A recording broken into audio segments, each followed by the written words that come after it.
Bennet married up because she was so hot that Mr. Bennet didn't realize she was stupid. Like, he got married and he was like, what And that's have the dream. I done? So that's the dream. That is the dream. Let me be so hot that people don't think about the things that come out of my mouth. God willing.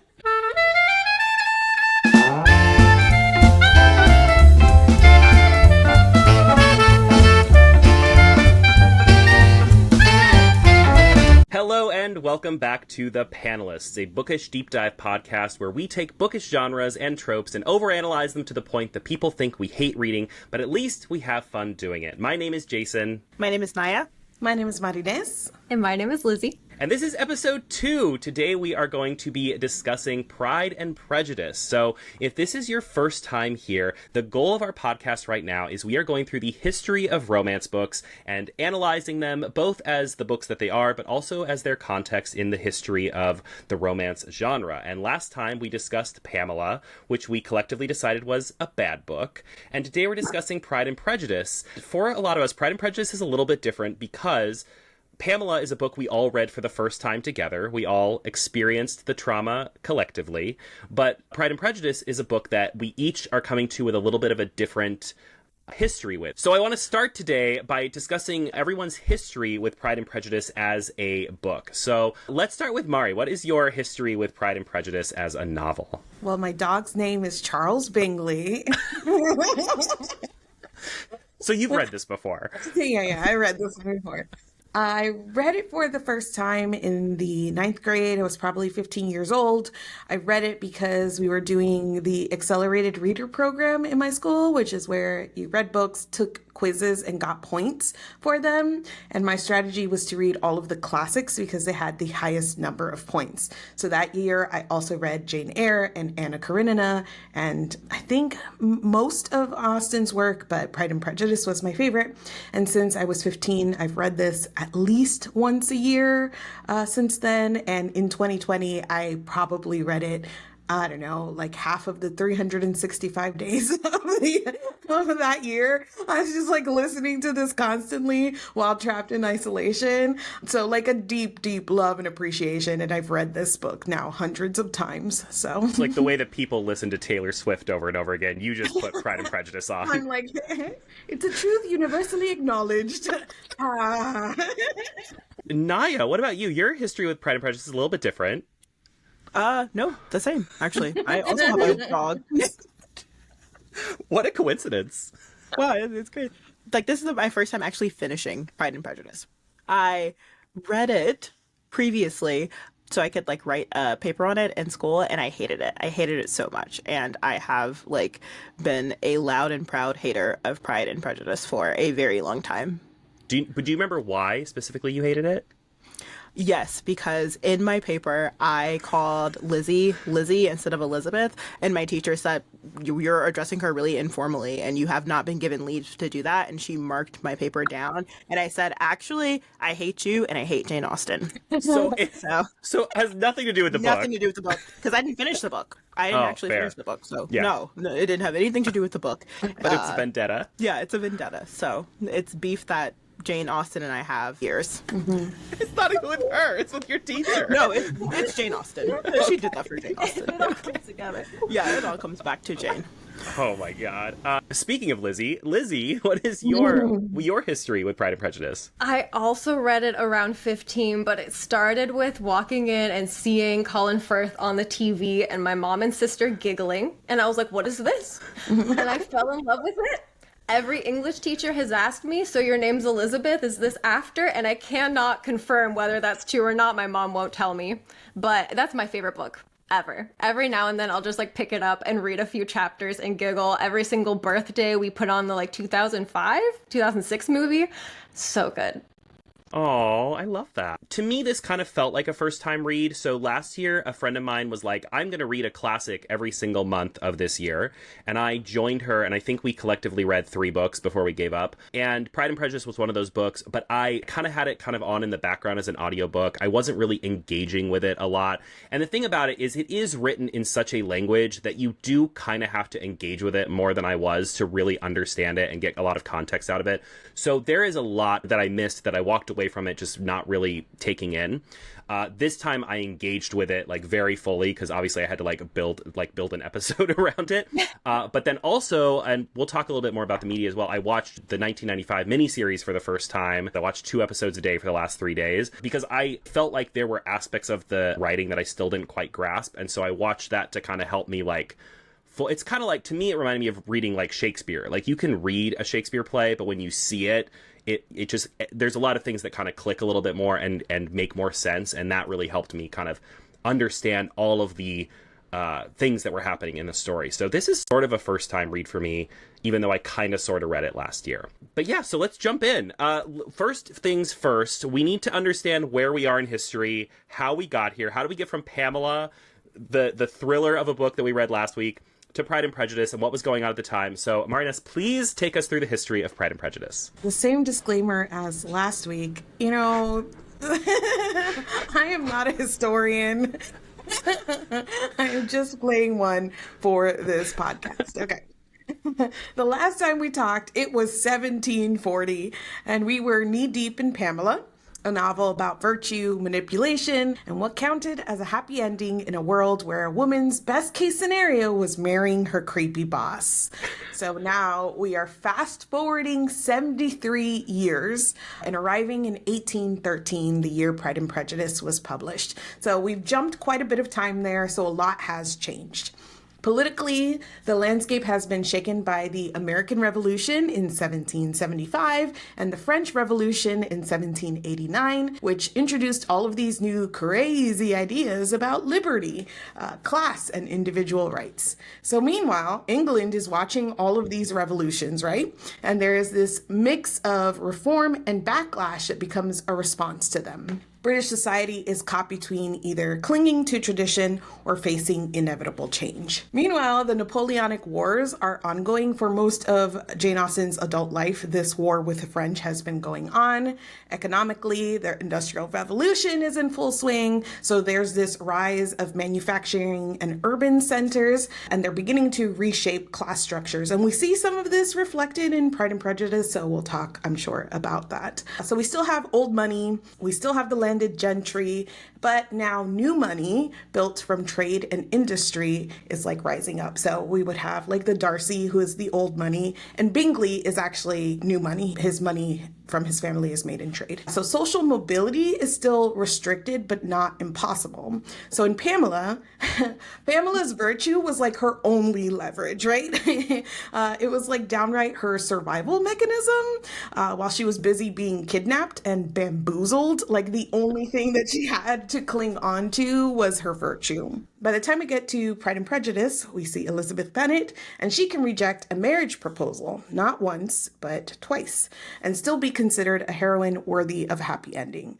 So that kind of agency is very different from what we saw in 1740 in Pamela's world. Jane Austen was born in 1775 in a rural village in southern England. She was the 7th of 8 children in a large, close-knit family. Her father was a clergyman, and her mom came from the aristocracy. So her family wasn't wealthy, but they were educated. Jane grew up in a home filled with novels and plays and satire, and she began writing as a teenager. So she was creating short stories and parodies and even drafts of novels, and often she used them to entertain her family. So her family's social status, which was gentry but not wealthy, meant that she belonged to the class of people that she would eventually write about. Respectable families who depended on careful marriages, family connections, and limited inheritances to maintain their place in society. Jane Austen herself never married. After her father died in 1805, she and her sister and her mother moved frequently and have to live with relatives until her brother inherited property and provided them a home, and then she was able to have the stability to write and revise her most famous works. Pride and Prejudice is Austen's second published novel. She started that first draft when she was 21 years old, which is one of those things where you're like, what am I doing with my life? Jane Austen started writing Pride and Prejudice at 21. I need to try harder. Yeah. I all failures. Yeah, We're all without a failures. doubt. At the time, it was titled First Impressions. Her father tried to get it published in 1797, but the manuscript was rejected outright by a London publisher. And for the next several years, she continued to write and revise, but she saw no success in getting her work into print until Sense and Sensibility. It was released anonymously, credited only as written by a lady, and it was published on a commission basis, meaning that Austen had to pay the publisher upfront and only earn money after sales covered the cost of printing. So Not a vanity publisher. I literally wrote, is So this a publishing vanity used to be press? so publishing actually used to be worse than it is today. I mean, Wow. there's still vanity presses out there. I literally wrote down, this is not a success story. Please don't use a vanity press. It worked for Jane Austen. It will not work for you. The one time it worked. Yes. Sense and Sensibility did well enough that her publisher agreed to let her publish her next work, which was Pride and Prejudice. That was published in 1813, almost 17 years after she first began to write it, and it was an instant success. It sold out of its first printing. Critically, Pride and Prejudice was received positively, though sometimes patronizingly. Reviews were often noting its feminine charm or its focus on domesticity, but readers loved it. And today, of course, Pride and Prejudice is considered a foundational work in the development of the novel, and of course we're talking about it because it's also foundational in the romance genre. One of the most important contributions Austen made was the shifting focus from the morality tale that we saw in Pamela, which was huge at the time, and to a character-driven love story, right? This is a romance now where the romance develops through dialogue and personal growth and mutual affection and understanding. Austen is credited with free indirect discourse, which was also hugely influential. And essentially, she gave us a template of a romance novel that is still being reinterpreted, borrowed from, and referenced 200 years later. That is why it is the best book ever. Thank you. And that is why. I just love the idea of going to the bookstore and picking up Sense and Sensibility. That was her first work, right? Sense and Sensibility. Yes. And literally it just says written by a lady. Yeah. And the other thing the other thing I found interesting is both this and Pamela, when I think about artists who have become, prolific nowadays, I always think about in their lifetime. I have this idea of the poor starving artist, right? That in their lifetime, nobody cared. They couldn't make any money. They couldn't sell anything. But now both of the authors we've talked about so far on this podcast did really well. Their books did really well and sold copies when they were alive, which is kind of cool. Probably they could have never imagined the impact that their work would have had, which is always an interesting thing to think about. I don't know, if Jane Austen in the house that she finally was able to settle in because her, brother inherited property, if she could ever imagine, right, that over 200 years later we'd be in front of podcast mics talking about her. But very cool that she sold copies while she was alive. Maybe they made a movie about gay Asians on Fire Island based on my book. I mean, what? Yeah, Fire Island with Bo and Yang. That's based on Pride and Prejudice. I need to watch that movie. Yeah, I do too. I've never seen it. And now that I've read Pride and Prejudice, I want to. I imagine that a lot of people listening to this have probably read Pride and Prejudice before, but maybe they're like me and they haven't. So what I'd like to do now is, Lizzy, could you give us a breakdown of the plot of Pride and Prejudice so that any of our listeners who maybe haven't read it in a long time or have never read it kind of have an idea of what we're talking about as we discuss the book for the rest of the show? All right. I mean, if we're just spitting off the old dome, I'm kidding. I brought a book report. So Just slams the paper off the dome, 5 pages. I mean, that is a lot of printed out, by the way. We're locked in. I'm ready for this. I'm ready. Yes. Locked in. Okay. The Bennet family has 5 unmarried daughters, right? No male heirs, and a mother on a mission to marry them all off, preferably to rich men. The story follows Elizabeth Bennet, the clever and outspoken second daughter, as she navigates personal growth, romance, class, societal expectations, and reputation. When wealthy bachelor Mr. Bingley temporarily moves into the neighborhood, sparks fly between him and Elizabeth's older sister, Jane. But now Bings has a best friend, our Mr. Darcy. Bings. That is quite casual language. Marked down, too familiar. Too familiar. Now Jane Austen and I have beef. Bing has a best friend named Darcy, and Darcy has a few notes on this match, but at the time, Mr. Darcy, he's rich, proud, and at first glance hot, but insufferable, especially when he snubs Elizabeth at the ball, calling her tolerable but not handsome enough to tempt me. Now here's where things get juicy. Jane goes to visit Bingley's estate in Netherfield, and in true Regency fashion, her mom sends Jane on horseback in hopes that she'll get to stay. This works a little bit too well, and Jane becomes incredibly sick. When Elizabeth hears this, she walks through muddy fields to go check on her sister, and she arrives dirty and completely unbothered by what anyone thinks of her, which catches the attention of our Mr. Darcy. Her arrival starts to shake his assumptions and maybe turn him on. We don't know. We don't know. Elizabeth is like the women. We know. Like, He saw that dirty girl and he said, "That's the one." Mud on a dress. Hello. Pink unlocked. He isn't like the women he's used to, and he notices, and then they fell in love at the end. Okay. If we must discuss, this is when Mr. Wickham enters. God. A charming soldier who spins a tale of being wronged by Darcy, deepening Elizabeth's dislike of him. Meanwhile, Elizabeth gets a very awkward marriage proposal from her pompous cousin, Mr. Collins, who originally wanted Jane. Anyway, she shuts this down, much to the dismay of her mother, because this would have kept their house in the family. He quickly turns around, marries Elizabeth's best friend, Charlotte Lucas, out of practicality instead, and this is sort of a turning point for Lizzy and how she views marriage and love. Now things get interesting when Elizabeth goes to visit Charlotte and her new husband and runs into Darcy again, where his intimidating aunt holds court. Darcy confesses his love for Elizabeth and proposes, but in the most potentially condescending way possible, bringing her lower station into focus, her family's ridiculous behavior and embarrassing nature, that despite all of this, he still loves her. And she shuts this down immediately. Later... What a man. What a man! What a man. This is when Darcy writes her letter explaining his side of the story. It turns out Wickham lied. Darcy was protecting his sister from scandal. He also admits to breaking up Jane and Bingley because he thought Jane didn't truly love his friend.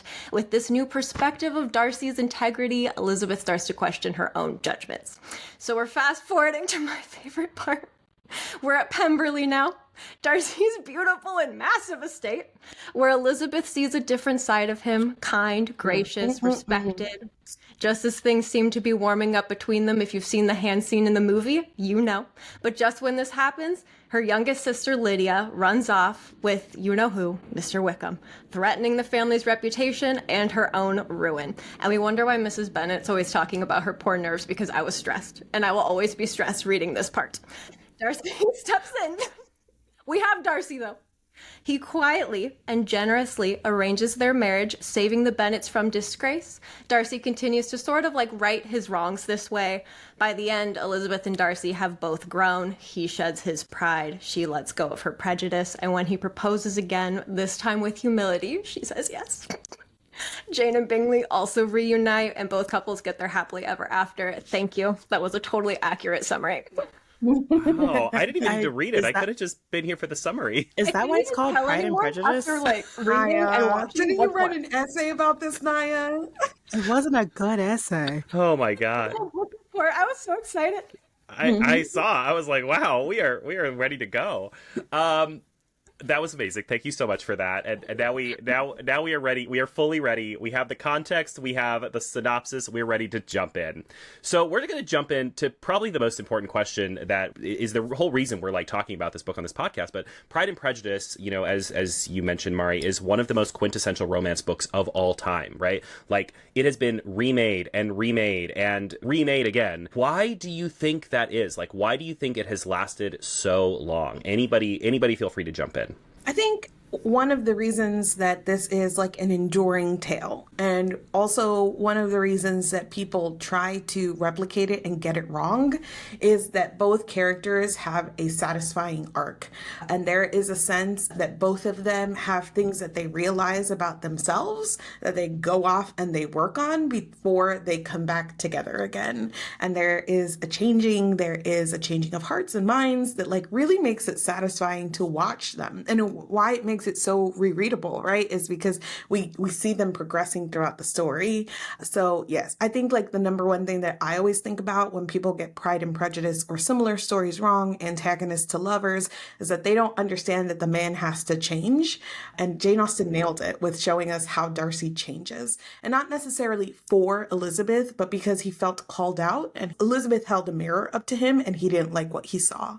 So there was that sense that he would like go back and he would change, expecting nothing, hoping for the best. And like that is the true quintessential romance, is that like you would be willing to work on yourself or another person. I think that one of the reasons why people like resonate with this like so much is that like all of the characters in this story are like, I feel like they're very like true, like the way that they're written is very it feels very real. Like these are like all fully realized, like fully like fleshed out like characters. And like the way that Jane Austen like writes the character arcs for the two main characters, like Mario was saying, like it's very satisfying. Like it's perfect. It's kind of like everything that you would want, I feel like, in a romance. I feel like I'll be chasing the high of Pride and Prejudice for like quite a while, actually, because like I was like, oh wow, this was okay. 3 stars.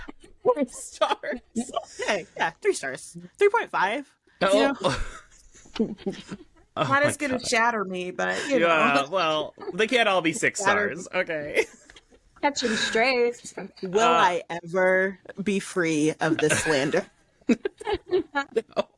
Lizzy, why do you think this book has lasted the test of time? I was thinking about this yesterday that my instinct is like, well, I agree with everything you guys said, first of all, but the characters are so like perfectly imperfect to me. I was like, it's the yearning, but it's so much more than that, that these characters can't be replicated. And for me, it really was the prose that you could point to almost, you can just quote the whole book. Like Jane Austen's incredibly funny. How she viewed women, even the line of what is it, like you're very hard on your own sex, but it's very clear she gets women of all sorts and all paths. I love that. But I think it really is the quotes. Even though that intimidated me when I first started reading the book, having to get into the older English, it's my favorite part of it. Even the adaptations, the way they rephrase it, it's beautiful. And I don't think I've read a book that comes close to it. Yeah, I think for me, it's the relatability. Like, even though this was written so long ago, and even though it's written in a very different style than how we speak or write today, these characters are still super relatable. Like, I put a post on Threads yesterday. I said, you know, we all know a man who thinks he flirts like Mr. Bingley, but actually flirts like Mr. Collins, right? Like, there's this relatability to it. And like, I just finished the book yesterday and I was watching the end of the miniseries today and watching all of this transpire with Lydia running off with Mr. Wickham and just being absolutely ridiculous, stressing her family out. And I'm like, oh my God, like if you don't know someone who's done something crazy like that and just stress their family out, you know someone who has, right? Like, it's still a universal experience of like someone you know running off with someone they shouldn't be running off with, making bad decisions, and everybody just being like, oh my God, this is a mess, right? And it's crazy that relatability has lasted so long, that still today we can watch these characters and feel so connected to them. I think too that there's a way that Austen built a full world. Obviously the like main relationships are like the heart of this, and the whole like sort of momentum of the plot is that these women need to get married or else they will be destitute and it will be very bad. Like outside of just that, because I personally haven't met a Mr. Darcy universe. So like, you know, not super relatable to me, but there's like other stuff here, right? Like the sister relationship, or even like my best friend and I say that I'm the Lizzy in the relationship and she's the Jane, where like she sees the best in everyone and I'm like, that's a villain. So like even like those sort of dynamics are really relatable. Or like everybody has a neighbor like Mrs. Lucas who comes over as soon as Charlotte Lucas is like engaged, she comes over to like rub it in her neighbor's face, you know, like all of those little social dynamics are super, super relatable, even outside of the main romance. It's really difficult, I think, these days to get romances that feel full, that feel like being about more than just a love story. I was gonna say the exact same thing. One of the things that I really loved about it is that there were so many like side characters. There was so much going on outside of just the relationship that the two main characters had. And I couldn't help thinking about how in a lot of romance books that I read where it's like they don't have any friends, they don't have any family, they don't know anything other than like go home and pine after the person that they will eventually fall in love with. And it's like that is so boring. And it's also like not realistic. Like no matter what, you have someone else. Like there are other characters that are like in your life, and I think that like adding those characters and being able to like see just like the day-to-day life of these people and how they like interact with one another, especially as they're having these like really interesting like changes to their character. I thought that that was really interesting, and I liked that. It made the world feel a lot more like full to me, and it made it a more enjoyable read, because I often get bored with romance novels if it's just like focusing on two characters, because I'm like, these people, we've been here for 150 pages, like give me something else. I didn't get bored because I was so interested in like the hearing from the other characters, and also like seeing the way that the other characters viewed like Darcy or viewed like Lizzy, like seeing them through the side characters' eyes also was like really interesting and very telling. Like when they go to tour Pemberley, which is like a mortifying scene. I actually had to put the book down because I was like, oh, no. But hearing how the people talked about Darcy, I was like, oh, okay. Like that was, I love that. I was like, that's really very interesting. And like seeing how like that affected like Lizzy and her perception of him also was like really, I don't know. It was good. I would like more of that in my romance novels, I think. I wish we could do that today. Like, be like, there's a rich person who lives down the street. They're out of town. Do you just want to go check out their house? Like, I wish that was still a thing, because I love that. Yeah. They have it here in Memphis. No, seriously. Oh, like, really? You can do, yeah, there are like, you can do like, no, so breaking you and have to entering. kind of take it out beforehand, and like, you kind of have like 2 or 3 days of just like, we'll figure it out. We'll figure it out. Come visit. You just have to schedule it. Yeah, we'll just have to schedule it. I think what you mentioned too, though, is that it's not just that this world is full of characters. This world is also really full of relationships, right? Like, it's not just about the relationship between Darcy and Elizabeth, but you also have like the relationship between Elizabeth and her family members. You have the relationship between Jane and Bingley. You have the relationship between all these different young women, far too young, and Mr. Wickham. And you have the relationship between Mr. Collins and Potatoes. You have all these relationships that are really important, and I think that also makes the world feel full, is that it's not just that one relationship that matters. Like, all of these different relationships and the way that all of these people are connected really, really matters a lot to the story. I mean, we kind of talked about this, but are there any other themes that you thought of when you read this that you're like, wow, that has really lasted to today? Like, that is a theme or a trope or something that has weaseled its way 200 years later. Grumpy Sunshine, Darcy and Bingley. It's Grumpy Sunshine. Like, that's it. Oh. Without a doubt. I mean, seriously. Like, that's what I think. I was like, oh, that's it. I think too, miscommunication. It reminds me that, like, I don't know, as much as this is like a prototype of antagonist to lovers, the way that people really, really mess that like trope up in recent days, I think they also tend to mess up miscommunication, because here we get the point where they talk about it, where Darcy is like, I'm going to clear my name, sort of midpoint through the story, and then like readjusts her thoughts of like what she was told, and so that the story can continue to develop from there. Whereas feel like more modern stories take the miscommunication into the third act in a way that is like so frustrating to me, because we just spend so much time sitting there when like literally one well-penned letter could like clear this all up. And Austen gives that to us, right? Like, we let Lizzy sit in her pride. We, the reader, the first time that we read it, we don't know if we're meant to trust Wickham or not. And Jaysen's reaction when you were reading, you were sending us being like, well, Wickham doesn't trust Darcy. That was hilarious. When I met Wickham, I was like, oh, he's a nice guy. He's a good guy. Yeah, Right. He seems great. We don't know whether we can trust him or not, but like, she takes us to the midpoint and then is like, here's the truth, and lets the story like evolve from there. But that idea of like missing each other, right, of miscommunicating past each other, definitely has survived in romance. I was just like, it is the sort of slow burn for me. When I was thinking about what's still around, I think most of what's in Pride and Prejudice is still around, other than like trying to marry to not, my cousin doesn't take over my house kind of thing. Everything else is sort of stuck around, but it also made me think what I would like to see, because Charlotte Lucas is one of my favorite characters ever written. I love that there was this different path that she made for herself. Like, this is how I'm going to make myself comfortable. It just made me think of like what I wanted to see more of. That's like it's marriage of convenience. I mean, like, that's marriage of convenience, which still around, still great, I think.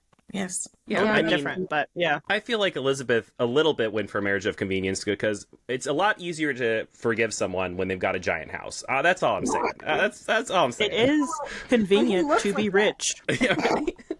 When Yeah. you look like Darcy and you have that house, you can get away with a little bit more. I thought it was so funny how all the characters were like, "Oh my God, he's so hot and he's rich and we love him." And then they talked to him and they were like, "Never mind, he's not that hot. He's not that rich. He isn't. No." And like conversely, Darcy sees Elizabeth and she's like, that she's not hot enough for me to overcome my social anxiety and dance with. And then he sees her like yucking it up and cracking a few jokes, and he's like, those are the finest eyes I've ever seen in my life. So there's like a way of like getting to know someone in here like changes perception as well. That's so realistic. Like more often than not, your first impression of someone is not like the most accurate impression of that person. That's why the book was called First Impressions. Do you, Oh my God.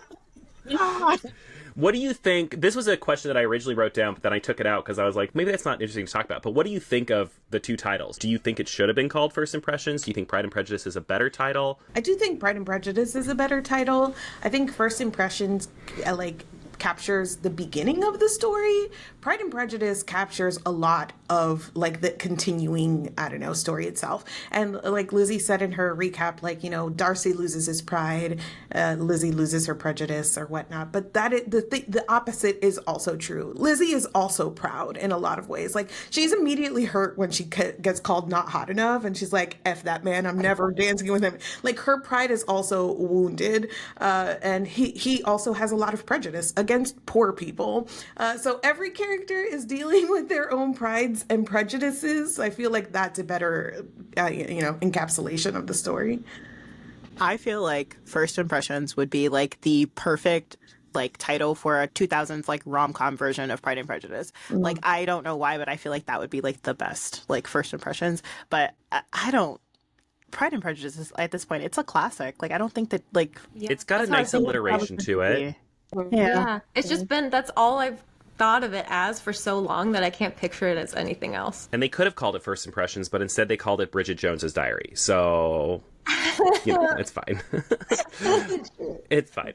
I love that you said that they all have like their own Pride and Prejudices. I really love, and because I finished the book and watched the miniseries at the same time, I'm having a hard time like distinguishing between the two.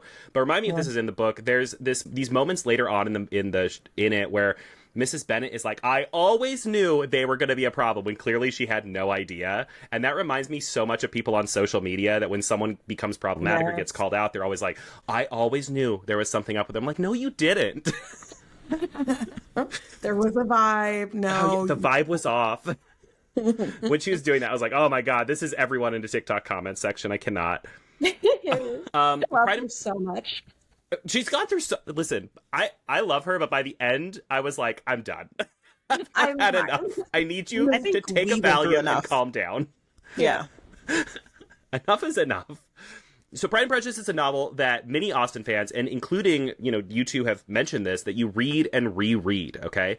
So what keeps readers returning to this book once the suspense of knowing whether or not Darcy and Elizabeth are going to end up together is taken away? Like, what keeps you coming back? Mari, you said you read this, like, every year on like, repeat. Like, this is played in your car, like, your favorite playlist. What keeps you coming back so much? okay, this is going to follow me here. Okay, follow me on this journey.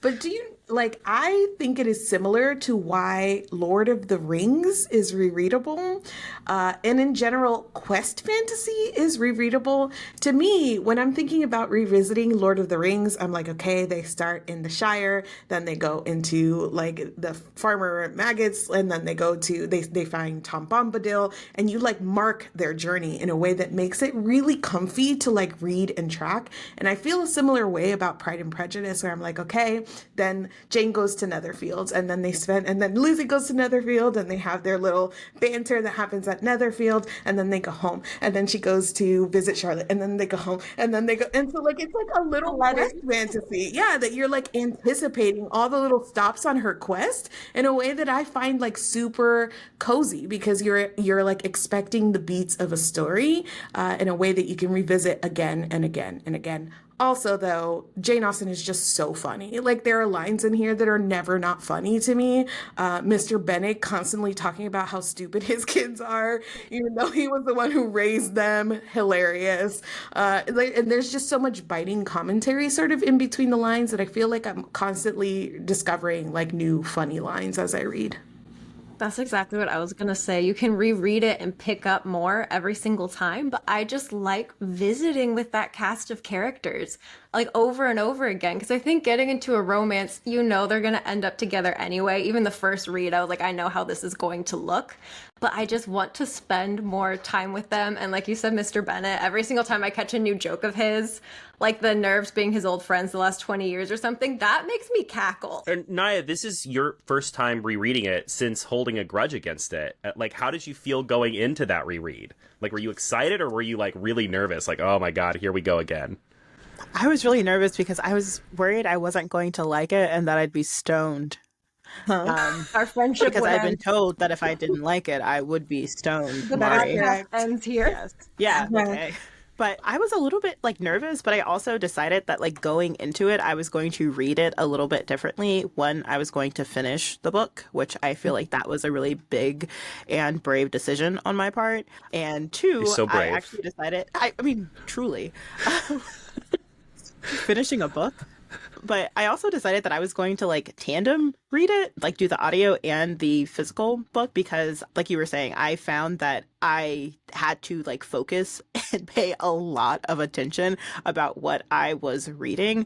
And like in the past, when someone who loves this book, I can't remember who, they told me it was really funny. They said, Jane Austen is really funny. Someone said that. And I thought, Jane Austen?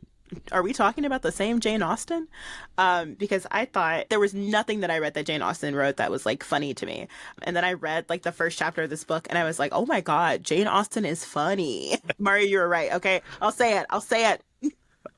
You were right. You were right. Oh, But I no. mean, I was really nervous like about it, and I wasn't quite sure what to expect, especially because so much time has passed since the first time that I read it, and reading it and liking it as much as I did actually made me kind of think about revisiting some old books that I didn't like, because it's like maybe I read it wrong. Truthfully, like maybe I read it wrong. I think that But also, I read like, Pride and sometimes Prejudice. sometimes you just meet a book at the wrong time, right? Like, I've had that happen where I've read a book the first time and then I'm like, this is crap. And then I read it again 2 years later. I'm like, actually, this is pretty good.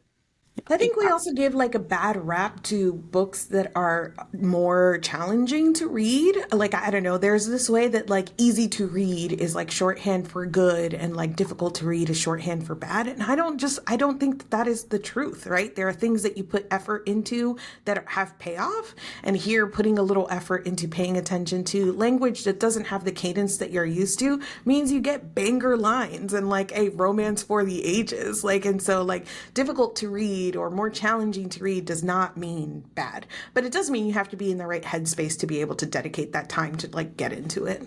Oh, Yeah. for sure. I also think that like reading it now, I have a lot more just general knowledge of the time period and of the things that were going on at the time, which means that I could appreciate some of the humor and some of the things that were happening in a way that I really couldn't the first time that I read it, which is really embarrassing for the like my professor, because it was a Jane Austen class and she didn't say any of that. So You learned more today than in that whole class. truthfully, which is interesting that it took 10 years. We also, Carl and I read this as like a tandem read with the audiobook, and then I was using the actual book to like make annotations. Do you feel, I felt like that helped me a lot. Did you feel like that helped you like really get into the spirit of the writing? It helped me so much. And like I usually don't take the time to annotate things, and when I listen to audiobooks, it's at 3.5 or 4 times speed. I listened to this at like 1.5, 2 times speed, and I paused it consistently to like literally highlight and like write my notes, and like cuz it was really interesting. Like I had a lot of things that I wanted to say, or a lot of thoughts that I had like while I was reading it, because I was like locked in. And I found that like reading along and actually taking the time to like stop and like think about, like, I mean, I won't say that I don't think about what I'm reading, but I had to sort of go back and go, okay, I don't know what you're saying here. Like, this language is so, I was like, I have no idea what that means. Is that supposed to be funny, or is this like a literal like fact? When they said that she was like walking through the mud and there was mud caked in her hem, I thought, okay. But no, seriously, like there were things where I was like, let me read that over, and like giving myself permission to like read it over, giving myself permission to be like, okay, like this like resonates with me. Why does it resonate with me? Like that really helped me like absorb the book and appreciate it a lot more than I did the first time that I read it. I would definitely recommend like reading Pride and Prejudice as a tandem read, even if you've read it like 17 times before. I think like reading it while listening to the audiobook and even taking the time to annotate it is a worthwhile experience. I thought it was a lot of fun. Oh, I love that. I just really like that point because that did remind me the first time I read it and Mr. Collins came on the page, I was like, who is this man? And I didn't understand it at all until I watched it on the screen and I was like, oh, he's actually hilarious. He's just naturally so funny with the excellent boiled potatoes. But reading it at the time, I was like, I have no idea what's happening. It just like, I missed it entirely. The audiobook from, was it Rosalie Pike? I think Rosalind Pike, yeah. Rosalind Pike, she reads the audiobook. The tone and the way that she like read the lines actually made it so much easier to like grasp like what the context was, and like, oh, I could tell it was supposed to be funny. I can tell that we're like mocking this man who loves a boiled potato because I mean, I knew we were mocking a man who loves a boiled potato because why wouldn't we? But you know what I mean.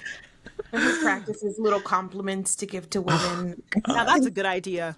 I started doing that for work. I said, let me practice these compliments. Let me work on this. I have a question about him coming up.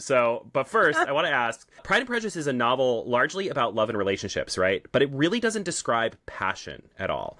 Do you think it does this as more of a reflection of the way people lived? Or do you think it was more of what was acceptable in literature at the time? Both. I think that because this is like a commentary about marriage as status, and it is about like security for women, which they could really only get through either inheritance or through marriage, right? Like it's looking at marriage as like a practical aspect. I mean, that is a starting point. These women need to get married or else they will be destitute.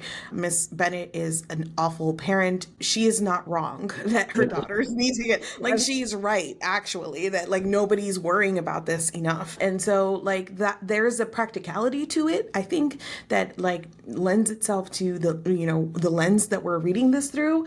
I also think though that like Jane Austen, I mean, I don't know the lady, but I feel like she has her own thoughts about like love. And there is like also like commentary here about like violent affection, right? Like she has all of these thoughts about being violently in love.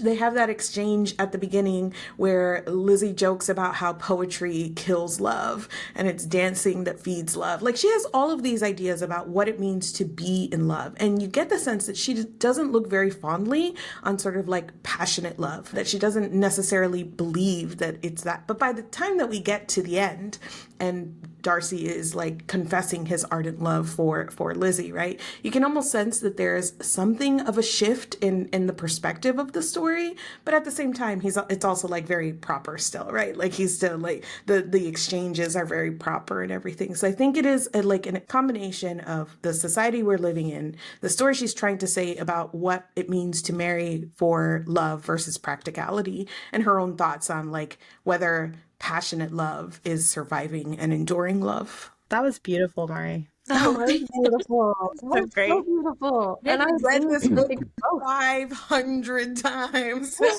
have a question. Mari, will you marry me? Even though you are beneath me. Even though you like Jane Austen. Even though you like Jane Austen. Here's a question about that, right? So the book is obviously, it's critiquing marrying for social considerations, right? Like it's like delving into that. But also both of the happy marriages at the end of this book are favorable, right? In terms of society, like they are marrying up. So do you think this undermines the critique of the book at all? Or do you think it's more of Austen critiquing Elizabeth and Jane as characters? Or do you think it's something else entirely? Was Charlotte's marriage not a happy marriage for her? I mean, I feel like she was pretty into it. Listen, she got to be by herself all day while Mr. Collins went out and did his gardening and did his reading, and she was into that, and she was comfortable. It wasn't romantic, right? No. In any way whatsoever. It wasn't a love match. No, but she said, "This is what I want." She got to choose what she wanted. You know, I mean, she I don't know. I think that I wouldn't say it's a love match. It's not romantic, but I think that she wasn't as bad off as Pamela. No, but Like, I mean, she did that might be choose. my problem. Is I'm literally comparing this to Pamela, and I'm like, everyone did okay. That's such a good point. Yeah. Like, everyone I mean- actually made it out pretty okay. Even the characters who didn't marry for like really good status or even like for like the right reasons, like Lydia and Charlotte Lucas, they still are, I feel like, pretty content at the end of the story, right? Like even in the miniseries, like at the end, Lydia is like essentially like smoking a cigar after having done Mr. Wickham, and she's like, "I'm living the life," and I'm like, "Okay, good for I you." have to watch this miniseries. I have to watch this She's not miniseries. actually smoking a cigar, but they cut to them, and she's just like running her hand through her hair with her leg in the air, and she's like, "Woo!" Like, okay, she's happy. Good for her. I don't know. I feel like there is not like one final word on like whether marrying for status is good or bad. I think we see a variety of experiences. Lydia's not happy. Like in the miniseries, they show her with her cigar. At the end of the book, it talks about how like they constantly are running up debts, and either one of the sisters that's have to true. like help them out, and they stay so long with Bingley that even Bingley is like, "Can you get out?" And like, it's like they're definitely not. And it even says that her affection for him lasts a little longer than his for hers. Like that's not Yeah. a happy sort of marriage. But even going back to like Mrs. Bennet married up because she was so hot that Mr. Bennet didn't realize she was stupid. Like he got married and he was like, "What?" And that's have the I dream. done?" So And you know, I that was is gonna that's the dream. That is the dream. Let me be so hot that people don't think about the things that come out of my mouth. God willing. He got married and he was like, "Oh my God, that's the stupidest bitch I've ever met." And he wasn't wrong. He wasn't wrong. He was not wrong.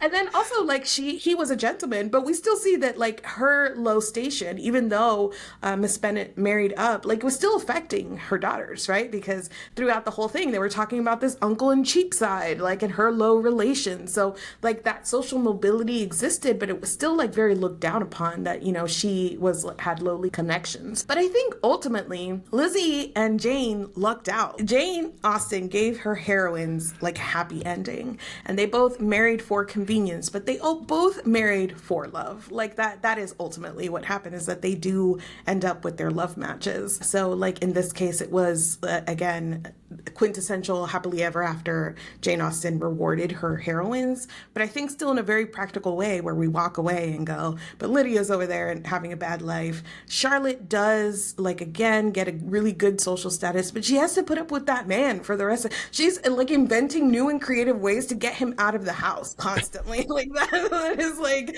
not a super happy woman. That's to a me. hobby. That's a hobby.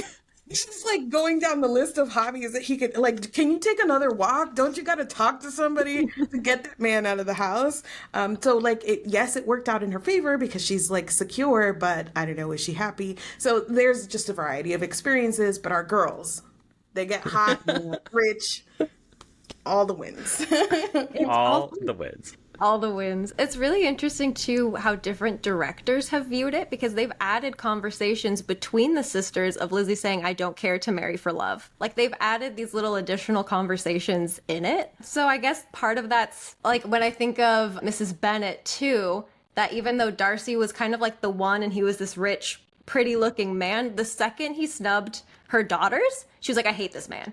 So it was like it only went so far, but then she is pushing Lizzy towards Mr. Collins at the same time. So there was that practicality, but also like you don't have to be with that jerk. And everybody interprets Charlotte Lucas differently too. In the 1995 version, they have that conversation by the window where she's like, "I encourage him to go into his garden like every day." And there's like a knowing look that passes between the girls. If you watch 2005, Charlotte seems more happy in her life. She's like, she's like going after him and being like, "Yes, darling." Like there's more of a connection there. 1989 has like a more unhappy Charlotte. So everybody has their own interpretations of Charlotte, which I think is also why this is like super rereadable and super like, interesting to talk about, is because it doesn't spell everything out and you can sort of have these interpretations. My best friend's number one favorite is that Charlotte Lucas is a lesbian. That is a lesbian who just needed very to fair. get married. I think that's in an adaptation too, like one of the Lost in Austin or something. One of those, I'm pretty sure. Yeah, I mean, it's interesting because reading this, I felt like I saw some characters that I felt were queer coded for sure, right? And then I also was surprised at how many characters I felt are like very neurodivergent coded, like whether it be ADHD or autism. Like, I feel like multiple characters in this book have autism, like for sure. I love that autistic man. Yeah, like Mr. Darcy for sure has autism, and Mr. Collins for sure has autism. Like watching this, I was like, He this might have is something else. so coded. Like his Maybe obsession with Mary might like read a little Yeah, newer. Mary for sure. I thought that was really interesting. And when I talked about that on Threads, there were some people that even were like, some historians have talked about how they think that Jane Austen may have been neurodivergent herself because of how neurodivergent she writes a lot of her characters, which I thought was like a really interesting take. Honestly, Miss Bennett has anxiety. Get that woman some Valium. Yeah, she needs something. She needs a day out. her poor nerves. She is stressed. Now that we've read the book or reread the book, do you have like one favorite moment that stands out to you, or one scene that your brain goes back to as like, oh man, this was like the moment that I really enjoyed this? Or it could have been something like a moment that you think about as like your least favorite moment. Like, what is like one standout moment in the book to you? I have so many. Why are you telling me to pick one? Pick one. No. I can't remember which conversations are from what, because like the first memory that comes to mind is when Mr. Bennett is like, Lizzy, if you choose this, you'll lose your mother. If you choose that, you'll lose me. But that's the movie. But there is like a similar-ish That's in conversation. the book. That is in the book. Yeah, that's for sure in the book. Yeah. I love that scene. Seeing that like father-daughter relationship, so clearly his favorite daughter. Seeing that was kind of fun. I like it when Lizzy like is at Bingley's house, like caring for Jane, like where they get to spend like a ton of time together. I love every interaction that they have in that house. Like it is fantastic. Like I wish there was an entire miniseries about everything that they like got up to like in that time period. There's like, I was trying to find it because I highlighted it, but there's like one line in the book where it's like Darcy had to force himself like not to look at her again because he found that he was like looking at her too much, and I'm like, he is down bad. I was like, this man is no depth of hell for this woman. Yes, and it's like so like I remember like I read that and I was like, I was feral. Like honestly, I was like, oh my god.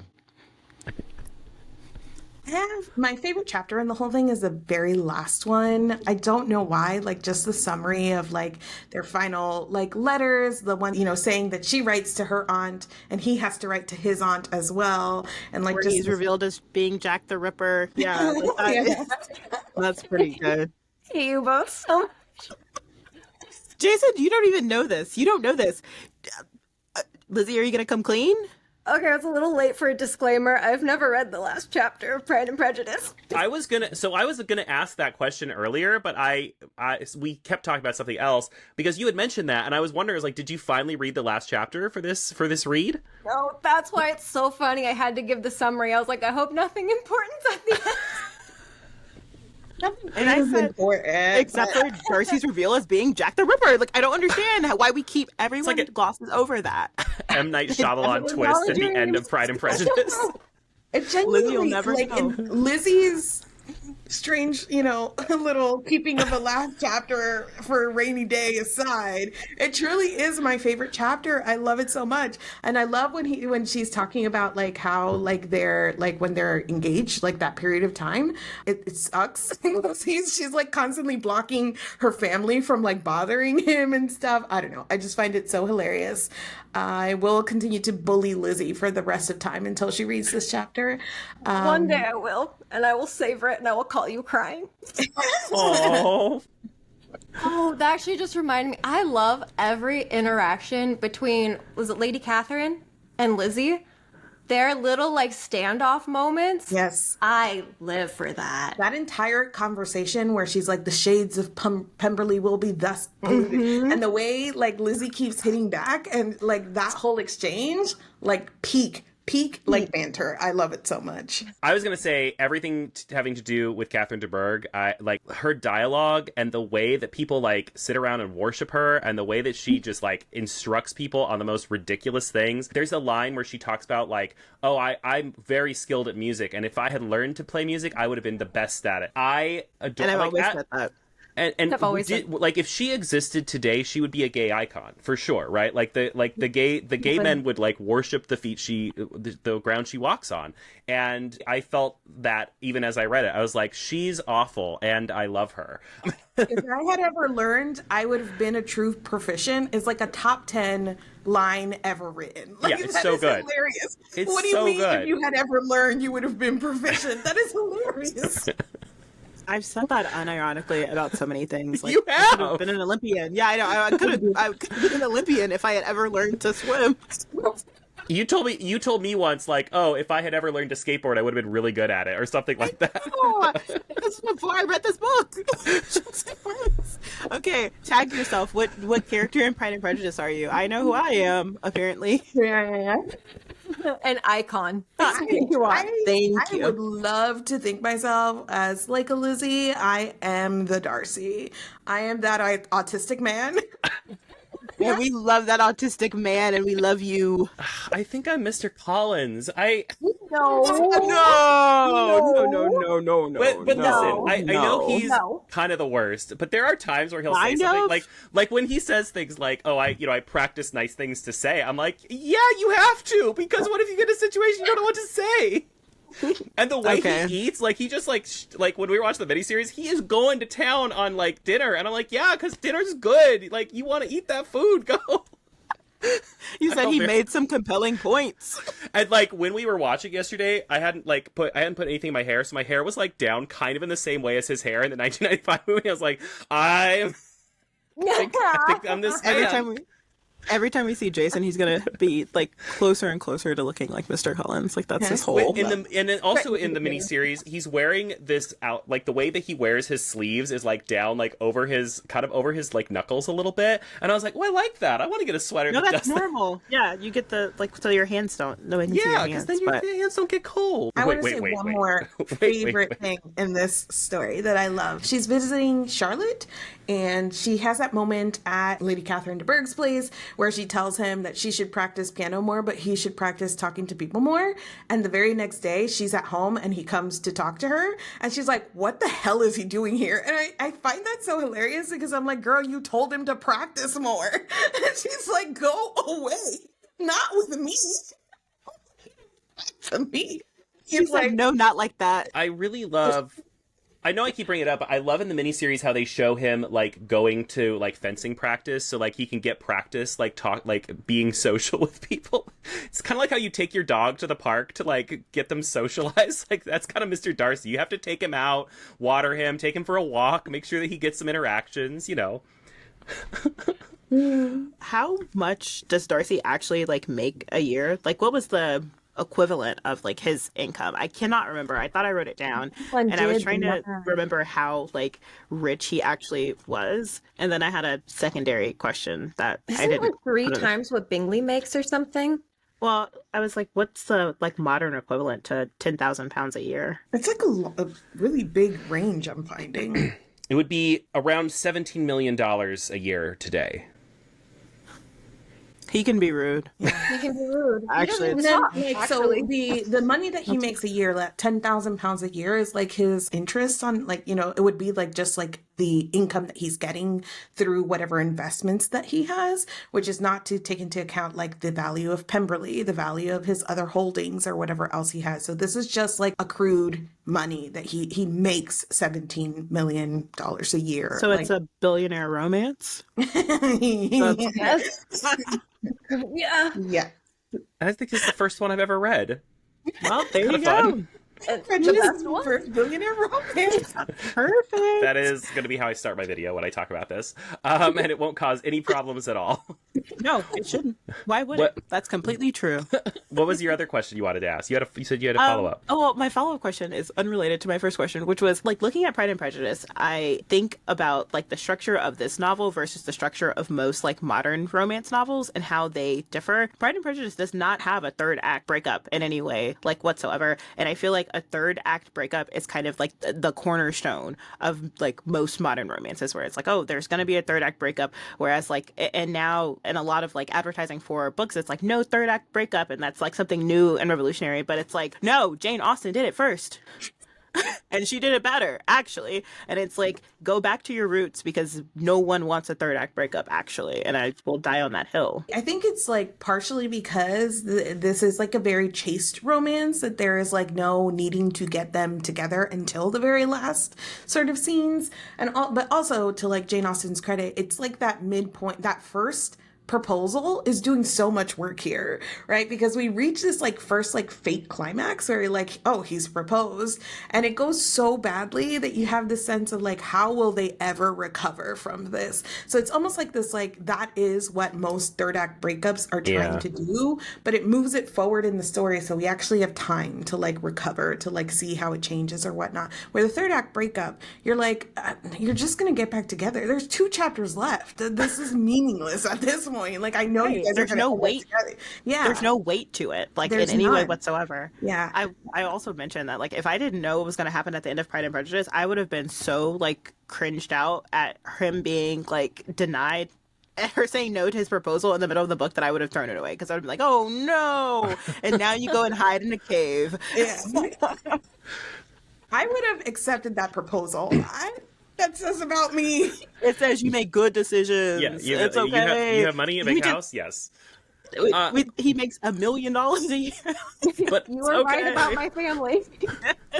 But yeah, you're right. Let's go. I don't want to see them anymore. But to your point about moving up the third act breakup, when you move it further up in the story, it also gives the 2 characters enough realistic time to grow before they get back together. I don't mind a third act breakup, but what I do mind is that people break up and then literally they think about their mistakes for a day and then they're back together. Whereas in this case, you know, like a significant amount of time passes to where those 2 characters could make meaningful changes to who they are to be ready to be in a relationship with each other. Whereas in a lot of modern romances, or that at least that I've read, that doesn't happen. They break up and then 2 days later they're like, oh, everything's good again, we're fine, which is like, no, that it takes longer than that to like work on yourself. Lizzy calls him not a gentleman, and that haunts him, and I love that. Like, that's the energy that we want to keep. I feel like not only does like time pass though, but also there's so much that happens after that initial like proposal that couldn't happen in just 2 chapters, right? Like, it's not just the time and the distance that they like have between one another, but it's everything that they have to go through before they end up like getting together that helps enhance their growth. Or maybe, I don't know,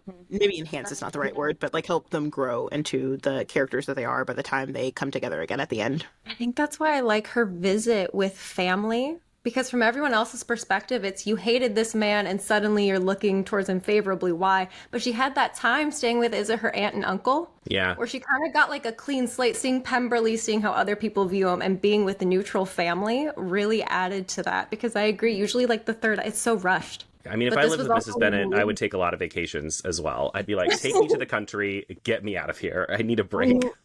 Everybody who invited me, including Mr. Collins, how many times you want me to come back? I will. Yeah, gladly. So here's my last question, and then this is really in regards to, you know, this podcast and this project, but did reading Pamela first affect your opinion or the way that you looked at this book or the way that you engaged with it or the way that you enjoyed it or whatever in any way? Pamela has affected every aspect of my life. Pamela haunts me. Yes. Or haunts me. I think it was like super interesting when I was thinking about like the 73 years that passed between Pamela and Pride and Prejudice, and like really seeing and feeling that passage of time, even in just like the like makeup of these stories, and especially in seeing like Lizzy as a heroine versus Pamela as a heroine, and how much agency that they let Lizzy gained, even though she's still stuck in this, like, you know, she needs to get married sort of situation. I thought that was really interesting. And I think it, like, one of the last questions we asked at the end of the Pamela episode was this a romance? And we were all like, eh. You know, like, I want to say no, but yeah. but like at the end of Pride and Prejudice, you're like, yes. And so like, just like that, the span of time coming around to like the core thing of what a romance is that like people falling in love, like engaging with each other and like growing and having dialogue and banter. I think that like that is the contrast that I think was most meaningful to me. When you think about, obviously it's a little bit different, but like Mr. Wickham and Lydia are sort of similar to Mr. B and Pamela, and that is like the worst case scenario in this book, right? Like the worst case scenario in this book is the like main storyline, main romance of Pamela, which is interesting. There are a lot of letters in Pride and Prejudice. Like, there Yeah. are a ton of letters, and I thought, oh, well, that reminds me of Pamela, because it's just, like, letters back and forth, and I thought about, like, some of the heavy lifting that those letters do in Pride and Prejudice that I maybe wouldn't have thought about as much if I hadn't read Pamela. In Pamela, Mr. B, he didn't actually, like, change. He just... I mean, nothing happened, actually. He just, like, decided to be less bad. And how, like, in comparison, Darcy, he changes pretty significantly. Like, he takes to heart what Lizzy says and goes, okay, let me try. Let me try and do better. And actually manages to achieve that. Whereas in Pamela, nothing happens at all. Pamela just kind of says, Well, okay. Pamela's opinion of Mr. B changes, but Mr. B doesn't Yes. really change at all. Pamela one day is just like, Yes. wait a minute, hold on. You saying that just made me realize that Mr. B and, upcoming for the next thing that we will read, like, keep this in mind, are very much like there is a tendency in like historical and classic romance to portray like the rich man as sort of a rake or like very worldly and experienced. And we don't quite see that with Mr. Darcy. There's no implication here that he's like slept around or he's like out there impregnating women, which Mr. B did, or anything along those lines. He's like, at most we hear that, like you're a man of means and you've had the opportunity to travel, but there isn't that sense that Mr. Darcy is rakish. And that is, I think, a difference between Pride and Prejudice and some of the other works that we will read and that we have read. I think the biggest contrast for me that I noticed actually let me like re-fall in love with Elizabeth as a character, because being with, and I'm still going to defend Pamela forever, but like Pamela is a people pleaser. Everything's about appearances, how other people interpret her, how she interprets herself, versus like Darcy and Elizabeth to me are two people that sort of do not care how they're perceived until they meet each other. And they're like, oh, this person doesn't like this. Like, they start questioning themselves. Like you said, it was the mirror held up. So I just started really appreciating that Elizabeth goes through the world as herself. And Pamela likes to change people's perception a little bit of her. Yeah, because she's the very best, and everyone has to know the it. very best. She makes every room sparkle when she's in it. Leave that poor abused girl alone. No, I know, she doesn't. She's 15. Elizabeth Bennet is 21. Leave that poor abused That's girl true. alone. I did, for sure, like, oh my gosh, yeah. I had to look up ages of characters because I was like, how stressed do I need to be right now? And when everything was going on with Lydia, I was very stressed. But then, Yes. Elizabeth's 20, so I was like, okay, she's got a handle on her life. And that is our discussion of Pride and Prejudice. Now, the next book that we are going to be reading is going to be Jane Eyre by Charlotte Bronte. This is a book I've never read before. Have you guys read it? It is I called it my favorite book of all time for like half my life. And then Pride and Prejudice is like now number one. So I love Jane Eyre. And I literally cannot wait to hear what you guys Will you stone me if I don't like it, or No.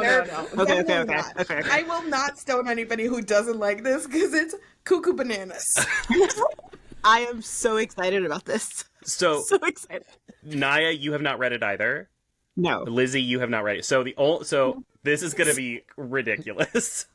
I'm excited. Yeah, I've never read it. Now, we do have a question we want to ask you, the listener. We're going to put a poll up somewhere, probably, hopefully. If you don't see it under this video, you can, or if you're listening to this, it should be on YouTube somewhere on the Panelists podcast. Panelists, I just called us the Panelists. It should be somewhere on YouTube. No. On the Panelists podcast.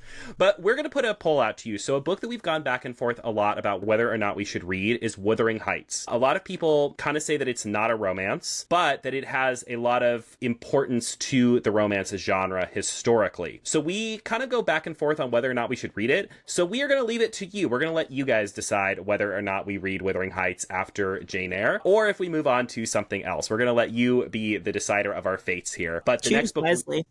Please choose wisely. Choose wisely. If you're watching on YouTube, you could see Mari shaking her head. So we will attach the poll in some way, most likely on the YouTube page, but I'll probably also have a poll up on Easy Cat Press where I post this early, so that somewhere there will be a poll. And if you see a poll where you're watching or listening to this, feel free to vote on it, or just leave a comment and let us know your thoughts on Wuthering Heights if you think it's worth reading for this project or not. So the next thing I want to do is give everyone a chance to let the wonderful people of the internet know where they can find you and see more of your wonderful faces and hear more of your wonderful thoughts. Niah, where can they find you? in your dreams. You can also find me on Instagram, TikTok, and YouTube at Novel Niah. You can find me in your worst nightmares or at My Name is Marines everywhere online that has social media, or at my homepage, which is mareas.binderybooks.com. You can just find me online. TikTok and YouTube is Bumblebeezus, and Instagram is Beezus Books. And I am Easy Cat pretty much everywhere on the internet, TikTok, Instagram, YouTube, Threads. And you can also find my homepage at easycatpress.bindery.com. I thought you were going to say, like, find me under the bed or Find me under your bed. Find me with the potatoes. And you can find this podcast on YouTube. It is the Panelists podcast on YouTube. You can also find us on iTunes podcasts as well as Spotify. We are the Panelists podcast, so feel free to listen to us, rate us, and if you're watching on YouTube, feel free to leave a comment, like, and subscribe, and let us know what you think of the show so far. Thank you so much for joining us for the second episode, and we can't wait to see you again next month when we read Jane Eyre. Bye! Bye!